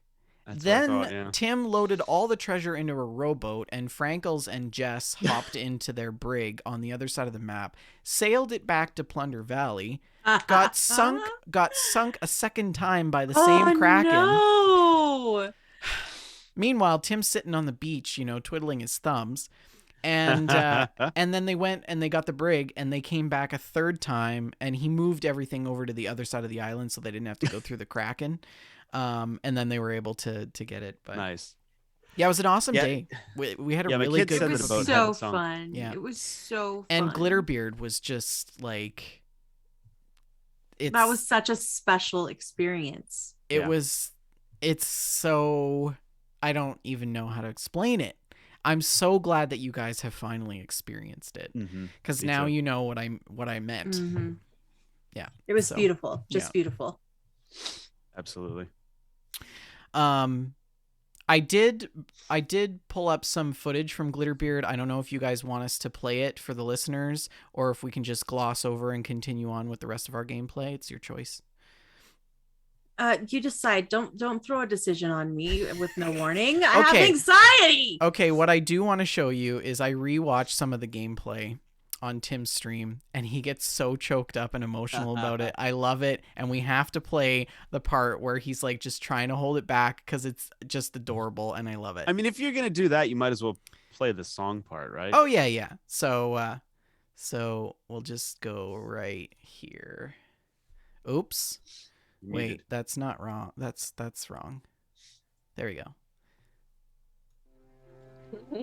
Do you have your shanty ready? Tim had it was the best day for him. Yeah, I do have a goofy you hat. are not only the admiral. It was such a good hat. That hat is so great. That's the Jafar hat. I'm gonna read the. Oh, was it? Yeah. I'll try to do it. Gotcha. I forgot this was streamed. Okay. But this part is what really got me. I started crying at the. Oh, I was bawling. I was bawling. I started crying at just the music. Oh, I'm gonna take a screenshot. Gmail is just on the ground. That Gmail guy was hilarious. I enjoyed him. He was on my boat for a good part of the day too. That was fun. I thought it was 9. Officially set. What's funny is that I think they were. I when we did it showed my kid this part in a YouTube video and explained to her what the whole thing was. And she also heard you do the speech. And later that night, she actually had trouble going to sleep because she was tearing up because of thinking about Mr. White. Yeah, dude, she's that a very was like empathetic kid. She's a very empathetic. That kid. was very hard to read. Yeah. And I never realized how difficult it was until I played it back and I listened to it. I was like, man, I really struggled through that. I put it in the screenshots. Yeah. I got a good view. Oh yeah, I Should've taken remember out the this. HUD. It was All right, you ready? coordinating kids. Now. Go. Tim. Start. Jess. Kit. Shalene. Archin. Frankles. Callie. Scooter. Go ahead. So for our audio listeners, once again, this is bottles? the replay Trees? of Glitterbeard on the Sea of Thieves Takeover. There we go. For some reason, the game changed my damn instrument. I had Don't to stop switch it real playing. quick. Don't stop Keep playing. Keep playing. Don't stop playing.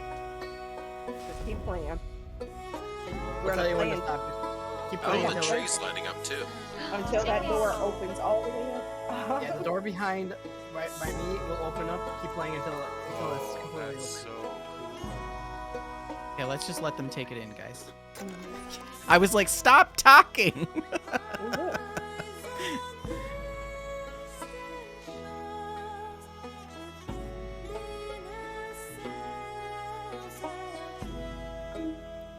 Look at the ground. Don't move from your spot. Keep playing.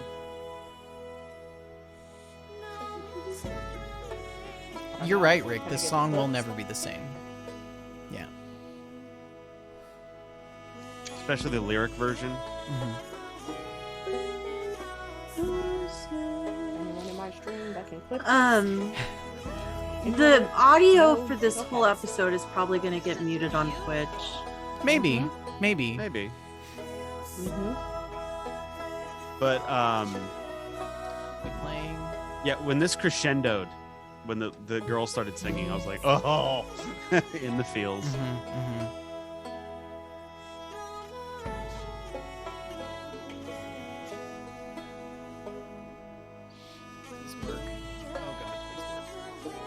But they had this song playing on the end of that trailer we watched. That's Yeah. why all I could think of was that song. Yes. I think it's working. Keep It's going. working. Keep playing. Keep playing. Oh, yeah. Don't move from your spots. I mean, the best part of this is that you experience it with other people. Don't worry. Mm-hmm. And we're all living through this pandemic. Oh, Tim! Look at Tim! I know. He's just trying to hold it back so hard, right?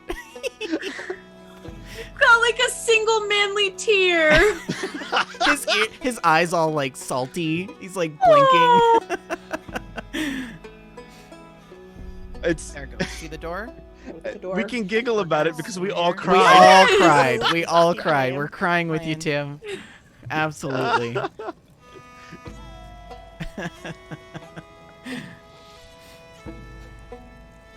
Yeah, and then the door All right, opens up, come and on so in. like Okay, you're good. it was. So everything. But yeah, it was No, one of you're the good. You one can of the come in coolest now. experiences that I've ever had. Everything Yeah. You you can stop see- playing if you like. In everything that you see in this room, he made for Sea of Thieves. and so you end up going into this little room that has Take a look it's around, all and the then he left us a assets little note that I- that what was his name? Jacob James White. James White. JW. It's all the assets that he made for the game, if I'm not mistaken. So Right, like and- dice, bottles, everything. Books, quills, everything. And for the audio listeners, JW or James White was a developer with Rare who lost his life to COVID in 2020. And so this was sort of a tribute to that, but he also wrote something to all the players of Sea of Thieves, which I read on the replay here in a second. So Tim's just Okay, I'm gonna read the just journal. trying to hold it in. I need to read it. Oh, we're playing the. Everyone should Okay. read it. This journal seems to belong to a pirate named Glitterbeard. Hello there, my friend. My name is Glitterbeard. You might have found some of my pirate journals tucked away here and there. If you use their clues to open the door, bravo. The place you're standing now was once our secret treehouse. It was very special to me and my friends, and we thought of it as a home. I never noticed he much muted his more than mic. that. It became a monument, built to celebrate the bond we all shared. To rejoice that even out on this wild, untamed sea of thieves, we could meet as strangers and part as friends. Friends who would play games together or shanties, share jokes, or simply be there for one another. We are pirates, yes, but we are all people too. We should not shy away from that truth. In time, more friends and family already held so tightly within my heart came to join us here. I was thrilled to be able to invite them in, to share in the joy that I found in this place. Yvonne, Dr. Dad, Lizard, Beanpole, Freeboat, Christian, Nathan, Ronnie, Ann. Some were bemused to find me a pirate, yes, but all were welcome to step inside whenever they wished. Whichever flag you fly, no matter what course you chart, I hope that your days out here are filled with as much joy, camaraderie, warmth, music, and love as mine.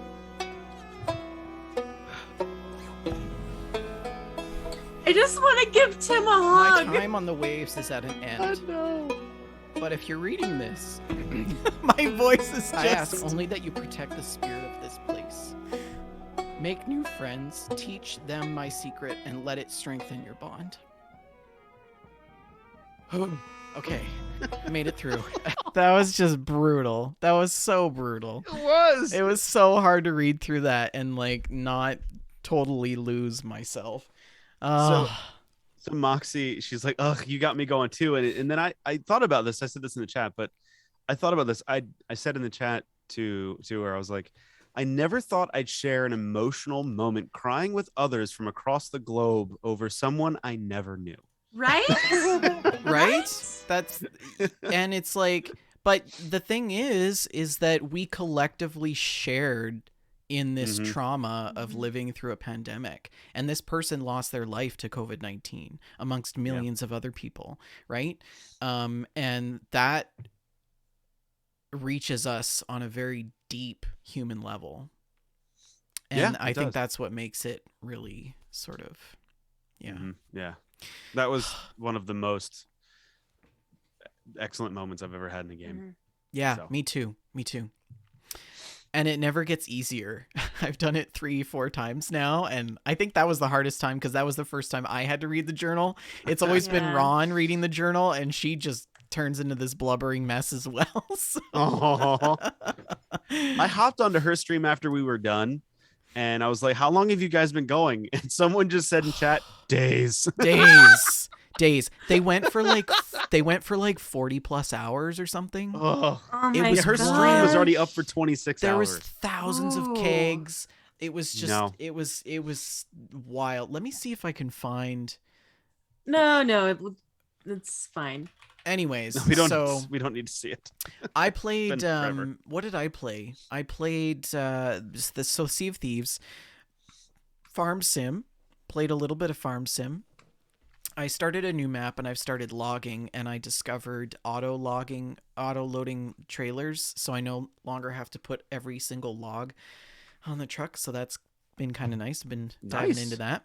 Been playing a lot of Fern Bus Simulator. It's such a weird game and it always ropes me in. It's not even really that good. It's cathartic. Yes. So it's a coach simulator. I don't know if you remember, you're driving like big Greyhound buses and you got to like check people in, but it's all in German. So like everything is in German and it's just very German. And so I watched you play it, I think. Been playing that quite a bit. And I booted up Microsoft Flight Sim because I wanted to fiddle with it with the VR headset and try to optimize it. But I think I discovered a problem with my throttle quadrant thing that I had ordered. You guys know, with the levers and the buttons and all the things. Apparently there's a product defect where a wire gets detached inside. So one of the things is broken and it's not working. And so I've been trying to get a hold of the company trying to get that back. So yeah. Anyways, that's what I've been up to. Shalene, what about you? That's it. The Sea of Thieves story was my story. That's really the only gaming I did. I I did finish up the Tiger King, though. I finished season 2 and also the mini series. And then on the heels of that, today we learned that Joe Exotic has had his sentence reduced by 1 year to 21 years.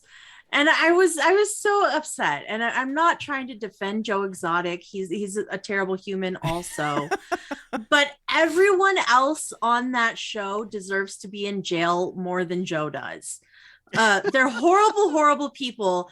The only people on the show who should be free are the tigers. Everyone else should be in jail. Yeah. Yeah, I read that article. It's pretty interesting. Yes. Yeah. While you're talking, I did find the very short, quick clip of Armakeg again, and I want to show you guys because they spent 2 days building this, and it is the coolest thing ever. Check this out.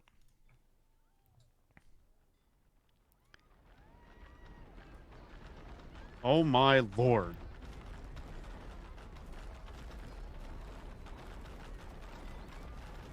Oh, it's so good! King! Anyways, that's the clip. They spent 2 days building it, and it was just like... They spent 2 days basically building an island-wide domino set of kegs with an Athena at the top. Yeah. And it was so glorious, but it's like a fireworks display. It's like hundreds of hours of work, and it's done in 5 seconds. Well, and there's a lot of logistical issues because the kegs despawn when you let them sit. Right, oh, yeah. No. So did they have to run around and pick it up? So there was 83 people involved in this event, in this whole thing that she was coordinating, and she had a team of people picking up kegs and putting them back down all the time. That was their job. That was their job. Were they raising money for charity by chance? Yeah. It was no kids go hungry or something. Okay, I thought so. I was gonna say if they just did this for fun, they should throw some charity in there because that would make it worth it. Yeah. Anyways, cool. That's so awesome. Sounds like we had some really great gameplay. I'm excited to play some games with you guys and hear about your stories in the next episode of Gamestack. Let's cap things off with a listener email. Shalene, you want to take us through that? I do. This is a great email. Hello, Vendortron, Shalene, and Rick. I hope all of you and your families have been doing well and staying healthy and safe. I'm reaching out first and foremost to express how much I really enjoy Gamestack and all of the top shelf content you've provided over the years. The Discord community is so great, and I've had a blast connecting with terrific people. It's truly a wonderful experience to discuss video games with genuine fellow gamers, celebrate each other's achievements, and partaking in the non-stop silliness that is GIF Wars will never not be funny. I want to now pose a little survey to you and anyone currently in chat that I found online recently. Shout out to the Gameology page on Facebook. Not sponsored, just enjoy their content. Pick 2 of the following video game characters to guard you, and the rest will come to kill you. And here's the list.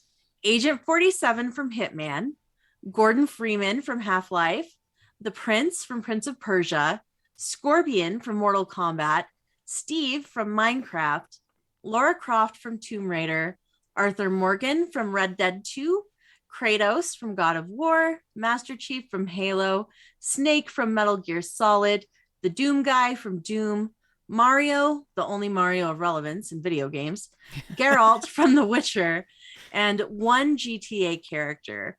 The letter goes on to say, my picks are Master Chief because Halo, obviously, and Kratos, assuming it's not the Kratos from Shalene's famous playthrough without leveling. Chief is an obvious first choice for me, though it was a tough call between Kratos and Doom Guy for the second. Ultimately, I realized Chief is now a better Doom Guy than actual Doom Guy with his gear in Halo Infinite. Don't worry, I'll let Tim twig down easy when breaking the news.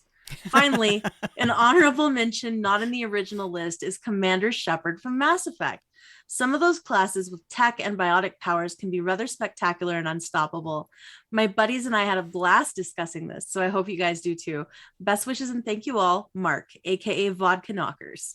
And this is the kind of email that I want to get on the show. Yeah. This is perfect. I want to hear what you guys have to say. Who are you to defend you when everyone else is coming to kill you? I've already got my choice, and it's definitely Kratos and Master Chief. Mm-hmm. I picked that before we even got to because first of all, like freaking Agent 47, Gordon Freeman are just humans. Prince of Persia, again, just a human. I don't know who Steve is, but he's from Minecraft, so whatever. Lara Croft, mortal. Arthur Morgan, well, we all know what happens to him, so Snake. Arthur Morgan's not even on the list, though. He is. Yeah. Oh, he is. He is there. Yeah. Look at him. Oh. Doom Guy is the only one I'm scared of, along with Geralt, because he may have a lotion to put on one of his blades for Kratos. Doom Guy and Master Chief, I think, are going to go head to head for a bit. The rest of them will just get schwacked pretty easily. Snake, all we have to do is just put like a cardboard cutout of a girl with big boobs, and Snake is just going to like gravitate towards that. Mario will just get. He just has. He's the comic relief. Yeah, Mario can shoot flower.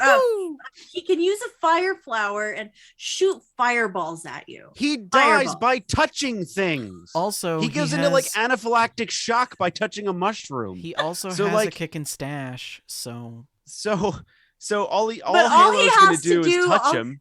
All Halo. Yeah, I know. I went adult there. Vod, all do you gotta realize do what there you've is done? play it. Yeah, I know.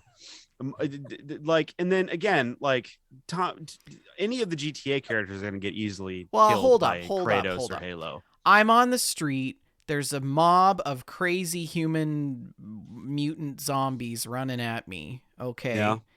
And to my left, I've got Trevor. No. From GTA. And he's got a flamethrower and a chainsaw in the same he's gonna hand. Kill himself. And he's got a bottle of whiskey in the other hand, and he's in his underwear. Nothing is going to make me feel more safe. And on the left side, I've got Arthur Morgan, who's ready to split some skulls with the leather straps from his saddle. And I'm okay. Is it zombie with that. Arthur Morgan? No, Arthur Morgan never died. He just went home. He moved to a nice farm. He just went home, Rick. He just went home. Oh my gosh. Can you imagine brilliant. traveling with Trevor and Arthur Morgan? Oh, Arthur would brilliant. kill him. Trevor would kill Arthur. It would just be bad. What about you, Shalene? Okay, so my immediate choice is also going to be Chief and Kratos. I feel like they're the obvious choice. I will say that there's also an argument to be made for Minecraft Steve and his ability to build a fortress around me. I feel like he can build and keep me safe. Oh, he's just the character. I also think there is a really strong argument for Agent 47, not as a defender, but just to get him off the field. Because if one of these other characters is going to get past Kratos and the Chief, it's going to be Agent 47. He's going to disguise himself. He's going to do tricky things. So there's an argument to be made to choose him just to take him off the field. We should add this in as a segment, like a scenario segment. We can come up with a new list every time. You're in Walmart. You're in Walmart with Lara Croft. What items go in your basket? I will say, if Agent 47 is the Timothy Oliphant version, might take it. Well, I mean, yeah. He's like on your list, man. Like, oh boy, yeah. That's your hall pass celebrity. One of a few. That's a great email. How can people email the show and send great things like this to us? You can send incredible discussion topics like this to us at info@wejustlovegames.com, info@wejustlovegames.com. Thanks, Vod, for sending this in. Excellent. And I would love to get more topics like this to chat about. Don't forget the show's sponsored by Oak and Crow Coffee. If you head on over to oakandcrow.com, you can pick up an artist bag of We Just Love Coffee blend. $2 from every bag goes to the Children's Miracle Network. You can find us on Twitter at We Just Love Games, myself at VendertronN, Shalene at ShaleneL. You can find us on Facebook as well, facebook.com/WeJustLoveGames, facebook.com/groups/WeJustLoveGames. We're also on Discord or Chat After Dark. If you're listening live, you can scroll down right below us and connect directly in. You can also send us a personal message on any social media platform. We'll make sure you get the link. Don't forget, the show records live every Friday at 6:30 p.m. Mountain Standard Time, 8:30 Eastern Standard Time, right here on twitch.tv/WeJustLoveGames. You can find the show on YouTube, iTunes, Stitcher, iHeartRadio, Spotify, and any other podcast platform you can think of. Please like, subscribe, and review the show, and we will shout you out. Thanks for listening. Do either of you have a last word? Rick? Asvoka!